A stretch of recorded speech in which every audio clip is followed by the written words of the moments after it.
Welcome to Buckeyes Tomorrow Morning for Monday, August 22nd. I'm your host, Tom Orr. The Notre Dame game is in 12 days, the game against Michigan in 96 days. The start of that season against Notre Dame is getting a lot of attention for some fairly obvious reasons. It is a matchup of top 5 teams in the AP poll, Notre Dame being number 5, the Buckeyes number 2, and this feels like Ohio State's most complete team since 2019, with questions looming for a lot of the other potential national contenders like Georgia, Clemson, Oklahoma, and others. It sure seems like the Buckeyes have a pretty good chance to get back to the title game and potentially win it all this season. So if you're a Buckeye fan, you're probably feeling pretty decent about life already. But just in case you need something else to be excited about, it is Monday after all. Tony Gerdeman of Buckeye Huddle is here to give you even more reasons, 100 of them to be exact. Tony is my guest this morning, but before we get into that list, there's something else that people should be excited about, Tony. That is BuckeyeHuddle.com. Why should people sign up to be members today? Why shouldn't they, Tom? BuckeyeHuddle.com finally went live fully, the site full release on last week. And why should they sign up? Why should they check it out? We've got the team coverage, we've got recruiting coverage, we've got X's and O's coverage. And I think all 3 areas of those we will be doing very well at. And then also the community, the message boards, where we are all available and talking with Buckeye fans and fans talking to fans and just building a community and trying to corner the market on covering the team, the day-to-day stuff, you, me, Kevin, recruiting with Mark Givler and Alex Gleitman. And Mark was checking out Garrett Stover this past weekend. Alex was, he's checking out, he was at Jets camp. So, maybe not the best example, but those 2 guys have that recruiting. And then Ross Fulton, Devin Radcliffe, and Justin Whitlatch have the X's and O's for us. And there's a full thread on the board just of X's and O's. They can talk to you like they're teaching it to you. They can talk to you like you know it, and they can communicate on your level. And if you've got questions, that's the place to check it out. And so really, we've got something for everybody, I think, and we're adding more and more. And also interested in knowing what else people want. And because, we're looking to do it all. So join, check it out. As you say, Tom, the 1 month for the price of a late, lousy chain store pizza. See if it's your thing. And if it is and you like it and there's stuff that you would like to see more of, let us know, because we're definitely looking for feedback and interested in doing whatever we can. Yeah, we had a thread on our pre- and post-game coverage, and what do people actually want on our pre- and post-game coverage, and got a ton of feedback. A lot of people want X's and O's coverage, so great news. We have 3 X's and O's guys. I don't know that anyone else in the market can say they have 3 X's and O's guys, or even maybe 2 X's and O's guys. So yes, so that should be a very unique element to our coverage, and one that there is a lot of interest in. So yes, you can find that all at BuckeyeHuddle.com. Now, as far as other things to be excited about right now, you are working your way through a list of 100 things for Ohio State fans to be excited about this season. We're going to be talking about 6 of them today. You can find 100 through 81 at BuckeyeHuddle.com. The first one I wanted to ask you about, Tony, was the unveiling of Jim Knowles' defense against Notre Dame. Why is that exciting? Well, because it's not going to be last year's defense or the 2020 defense, Tom. I think that's pretty self-explanatory, honestly. The defense has held the Buckeyes back in the past couple of years. And so Ryan Day has made some changes, made some significant changes, brought in Jim Knowles from Oklahoma State. And so now it is time to see what that looks like. Let's see what has been advertised and what has been promised. And can Jim Knowles live up to those promises? And, it's anytime you bring in a new defense, it's a little bit, it's fun to see the new stuff. It's also, well, let's see, is this person really an expert? How good are they? We saw Jeff Hafley come in and really change some things. You're like, wow, this guy's pretty good. Jim Knowles has been saying all of the right things so far, but, eventually camp ends and the games begin. And Notre Dame's not probably going to be the toughest test offensively, so you would think the defense would look fairly good. And then if it doesn't, boy, is it time to panic. Definitely. First down that Notre Dame gets, definitely time to just mash that panic button as hard as you possibly can. And Tony, heaven forbid they score a touchdown. If Notre Dame scores a touchdown, boy, you might think it's the end of the world. But, Tony, when the other team scores a touchdown, guess what happens? Emeka Egbuka gets to go back and return a kickoff. That was one of the other things you were excited about. Not necessarily the other team scoring touchdowns, but Emeka Egbuka on kick returns. Ohio State has not returned a kickoff for a touchdown since 2010, I believe. 2009 or 2010? 2010. It was the Michigan game in 2010. And it was, yes, and that game officially didn't happen. So really, officially, it's been even longer than that. But it sure felt a couple times last year like that streak was about to come to an end with Emeka Egbuka in the football, with the football in his hands. Does it come to an end this year? I would be surprised. It's crazy to say. I would be surprised if it doesn't. Just because of how close Emeka Egbuka came last year's a couple of times. He led the Big Ten with a 29-yard average per return. He only had 20 returns. 8 of them went 30 yards or more. I think a handful of them went 40 yards or more. And we'll see. We have not really seen any of the kickoff stuff, so we'll see if he is actually back there. Based on the success he had last year, it would be a little bit crazy not to have him back there and just see if you can continue that trend from last year. But it's been a long time since Ohio State has had a guy where you hold your breath when the ball comes to him, and Paris Campbell was that guy, but concussions really took him off of the kickoff returns, because he had a couple that were long as well. I think one, he got tackled inside the 5 or the 10 one year, Paris Campbell did. But I think Emeka, he's kind of a natural at it, and you saw that early on where he runs towards the ball and he's like doesn't hesitate, and he's not looking for holes. He's just going, following his block, doing what he's supposed to do, and is really, really good at it. And I think this is the year. I don't know. Does he need at least 15 returns? Because kickoff returns, the fair catching is such a thing that everybody does now, and it's almost like they've taken kickoffs out of the game. I think Emeka Egbuka can put it back in, just as we saw last year. It does feel like if he has enough opportunities, just odds are he's going to break one based on how many, a 30-yard kickoff return means you're past probably 8 or 9 of the other guys, the guys on the other teams. There's only a couple more people to beat potentially. Going through photos as we were getting the new site together, I was going through photos from the Rose Bowl, and it's like there are a couple kick return photos of Emeka Egbuka last year where it's like, he's running, there's no one else in the shot, and it's like, oh boy, someone somewhere had an angle, but he was not very far from breaking one.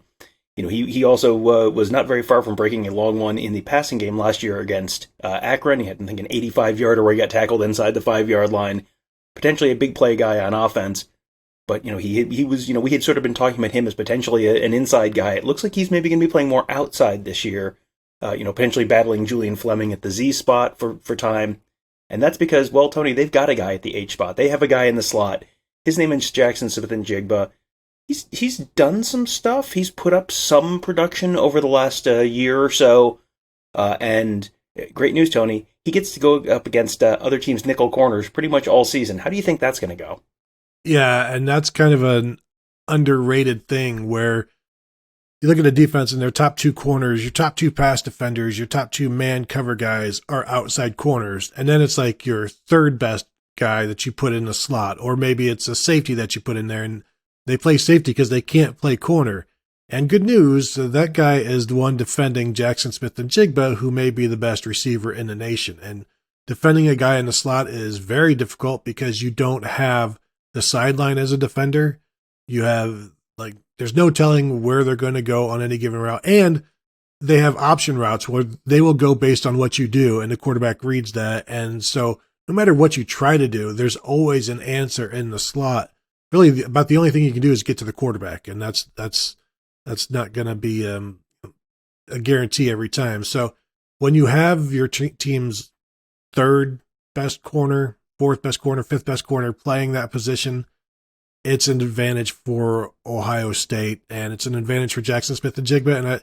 And people say, well, just put your top corner there. And it's like, well, you can do that, but they're not accustomed to playing that position all that much. They're accustomed to being outside. They're not accustomed to all the traffic and all the different possibilities that happen in the slot. So I think that's an area that people should definitely look forward to. Yeah, and yet another downside of moving the outside guy inside, in addition to all the stuff you mentioned as well, Marvin Harrison's outside. You're probably going to want to keep an eye on him this season as well. Before we continue the conversation, we do need to take a minute to let you know about something else that a lot of people are excited about this season. That is the Ohio State collection at Home Field Apparel. Home Field makes some incredibly comfortable, truly unique shirts for colleges big and small all across the country. The designs are just really, really cool. Lots of very vintage-looking stuff you've definitely never seen before. You can get it all for 15% off with the promo code Buckeye Weekly. That is all one word, Buckeye Weekly, to save 15% off at homefieldapparel.com. The Ohio State collection launched on Saturday. I didn't see actual numbers, but boy, they sold a lot of it. You will not be the only person with a Home Field shirt, but they have some really, really cool and very unique designs. Check that out, homefieldapparel.com. Promo code Buckeye Weekly, and that is all one word, no space there. Buckeye Weekly, all one word, to save 15%. All right. We've talked a little bit about Emeka Egbuka, and I don't know if he falls into this category or not. I feel like he kind of does. The gradual reveal of Ohio State's next crop of stars is something to be excited about. There are guys on offense, there's guys on defense who, the recruiting rankings are there. Some of the hype is there. You've maybe seen some flashes here and there, but you're really, you're going to see guys maybe bursting on a center stage this year. And it feels like there are a lot of names that could fit into this category.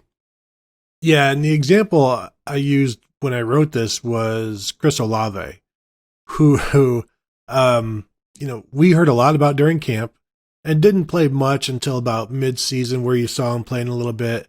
And then he had a couple of catches against Michigan State, was brought out for the media. Everybody wrote about him. And then we got some feedback on Twitter saying, hey, what's with all of these Chris Olave puff pieces? And then he goes out and has that Michigan game where he catches 2 touchdowns and blocks a punt, where he completely announces himself to the rest of the nation. But you had started to see glimpses before that. And when he does catch a touchdown against Michigan, it's a big thing, but it's not entirely surprising because you saw him a couple weeks ago make a big catch against Michigan State. And so then who is that this year? And when do those glimpses and those looks begin? Is it, do we see something right away against Notre Dame? Maybe, maybe not. I don't know that you should be expecting something from, say, a true freshman, but it doesn't have to be a true freshman. It could be a Jaden Ballard. It could be somebody who just hasn't done it yet.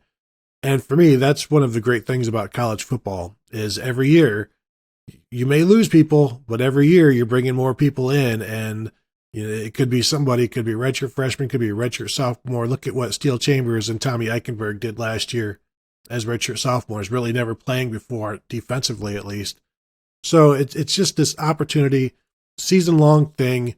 You catch glimpses, and then somebody just bursts out, and it's like, okay, he is now a known name. He's a known figure. He's Garrett Wilson. He's Chris Olave. He's Marvin Harrison in the Rose Bowl, where it's just, okay, now we know him, and next year we're going to ride with him. And with as much as, Ohio State fans will follow recruiting, and you hear about these guys 2-3 years before they even show up at Ohio State, a lot of these guys, Emeka Egbuka, you've been hearing about for 3-4 years.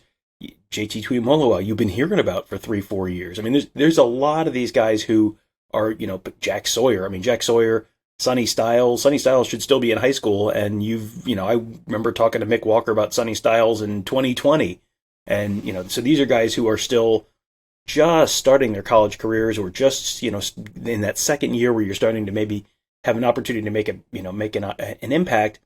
And it's the 4th, 5th year you're hearing about these guys. It's like following baseball prospects. They're in the minors for so many years that by the time they get to the majors, it's like, oh, I've heard about this guy forever. He's finally here. It's like, well, yeah, he's a freshman. Yes, of course. He's just now getting here. It does feel like there are some guys on this team that are ready to arrive, ready to finally break out. One of those guys who feels, is someone who you heard about a lot in recruiting because he was a 5-star wide receiver, number 1 wide receiver in his class, who has been on campus at Ohio State for a few years, who's just not been able to stay healthy, is Julian Fleming. He is, we mentioned him, potentially battling Emeka Egbuka for playing time at the Z position. If he's healthy, he's going to be in that rotation, whether he's the starter or he's just, he's going to be one of the top 4 wide receivers, it feels like. He's another guy you've heard about for so long, and, you keep hearing these, the stuff he does in practice is crazy, and then just can't quite stay healthy and stay on the field. that it feels like he's still healthy right now. We're only less than 2 weeks away from the start of the season. Is this the year you finally get to see Julian Fleming, a healthy Julian Fleming, on the field? Yeah, and that's definitely something to look forward to. And as I wrote, like every time we talk about Julian Fleming, you talk about what he hasn't done yet. And this is now going into year 3. And when I have to write about him, I also feel like I have to remind everybody, just because you haven't necessarily exploded onto the scene in your first 2 years doesn't mean it's not going to happen. He has 19 career catches. Those 19 catches are 19 more than Terry McLaurin or Paris Campbell had in their first 2 years. It's 16 more than Michael Thomas had in his first 2 years. So let's keep in mind that not everybody is Garrett Wilson. In fact, only Garrett Wilson is Garrett Wilson. And he had the best freshman receiver season since David Boston, 30 years earlier, 25 years earlier. So you can't compare, everybody has their own path basically. And Fleming is a physical dynamo when healthy. He's fast, he's big, he's strong, he's physical. I am anxious to see what he does with, I guess, a full complement of the offense, because what you've seen so far is 19 catches, but he's averaging like 7 or 8 yards a catch. He's not really been a downfield guy. And the one time he was targeted downfield, it was called incomplete and he had a catch. So like there's been a little bit of it, but I want to see him used more. And I think we will. And you can't just, I look back to maybe like Jameson Williams, how he was used as a deep threat, but not thrown to as a deep threat. He just cleared a defense out. I'm interested to see how they use Julian Fleming, because he can do a bunch of different things, and he's healthy and he has potential. And I'm hoping for his sake that he can start to leave the past behind him. Yeah, he is someone who just, the potential is there, and the old Urban Meyer line, potential just means you haven't done it yet. That's that feels kind of like Julian Fleming, and it's really, a lot of it has been out of his control, and it's not, it is not him personally failing. It's just sometimes you get hurt, and when you're hurt, you can't play. And a lot of times it's been kind of precautionary, just a little hamstring tweak, and then the field's wet at Indiana, and just as a precautionary thing, they're not going to play him. And that, the Indiana game was out of control in the second quarter. That would have been an opportunity to potentially have a huge day. It does feel like he's someone who is potentially on the verge of breaking out and really, starting to letting people see outside of the program what the people inside the program have been talking about for quite a while with him. One last thing to talk about, JT Tuimoloau. I mean, he definitely falls under the group of guys potentially on the verge of a breakout. He came in so early. He came in so late last year. He only committed on the 4th of July and didn't show up until basically almost the start of fall camp. So he was, not only not in for spring, he was also not in for summer workouts for the most part. So he came in very, very late. And then a month later, he's playing like meaningful minutes against Minnesota on the road in the season opener. And now he's had a whole year. And Tony, how many people have you talked to about JT Tuimoloau around the program who have not talked about him as like, oh boy, like this might be pretty good? Because it feels like the answer is not very many, if at all. Yeah, and he's almost the guy you don't need to talk about, because everybody's going to tell you the same thing. It's like, look out, this guy's going to be something. And I went back and watched that Minnesota game to see exactly when he came in the game. And it was the second series on a 3rd and 2. And that tells you, like, in a big game at night on the road in a conference game, he's out there in the second series on a very important down. And that's, as Mickey Marotti, strength coach, said, like, that it's not normal. The way he came in, he didn't have any winter workouts, no spring workouts, no summer workouts, really. And he did all of that at home. And this is a guy who came in and was prepared and then saw the field. And I remember being in the press box and seeing him out there before Jack Sawyer. And it's like, well, that's surprising. It made you take notice that Jack Sawyer had been there since the winter, and yet it was JT Tuimoloau who had been there about 25 minutes and was already out there. So yeah, now he's had a full winter, full summer, full off season, all of that. And it's going to be fun to watch. And I don't know what the numbers are in terms of what he's going to do or what to expect. I probably, everybody's going to expect all kinds of crazy things, but the Jim Knowles defensive line isn't exactly one of those things that, for a strong side defensive end, doesn't necessarily lead to a bunch of stats. But I also don't think it's going to matter with him because he's just going to wreck some stuff, I think. He does feel like he is on the verge of making some people's lives very unhappy this year, and there's so many other guys on that defensive line who, this is not a one-man show at defensive end. There's so many other guys on that defensive line that are, just the sophomores, just the second-year guys. You can go right across that line and go, there are four pretty intriguing guys at each of, one of those at each of those positions. You got the veteran guys back. One of the other guys you wrote about was Teron Vincent, being healthy and having, potentially a contract here for him. Another 5-star guy on the inside. There's a lot of really intriguing stuff. And, you've got 80 more to write about. And, I saw the first one and I was like, 100, that's a lot. And then I started reading and I was like, oh no, there is really legitimately probably 100 things you could list without having to strain yourself too hard. Reasons for Ohio State fans to be excited. And, you look at the rankings, you look at the early projected point spreads and the early projected advanced stats. And I was like, it might be a pretty good season in Columbus. And a great place to enjoy that season in Columbus would be at BuckeyeHuddle.com. Tony and I, Kevin Noon covering the team there every day. Lots of insight, lots of analysis. Mark Givler, Alex Gleitman covering recruiting. Justin Whitlatch, Devin Radcliffe, Ross Fulton on the X's and O's. Really a great team, a lot of fun. Really a great community as well. That they board is really, really active. Lots of threads where you'll have 4 or 5 posts by staff members all answering different people's questions in the same thread. Very, very active, engaged community, a lot of fun stuff. And as Tony said, we are soliciting your feedback. What do you want this year? What do you tell us what you want in your pre and post game show?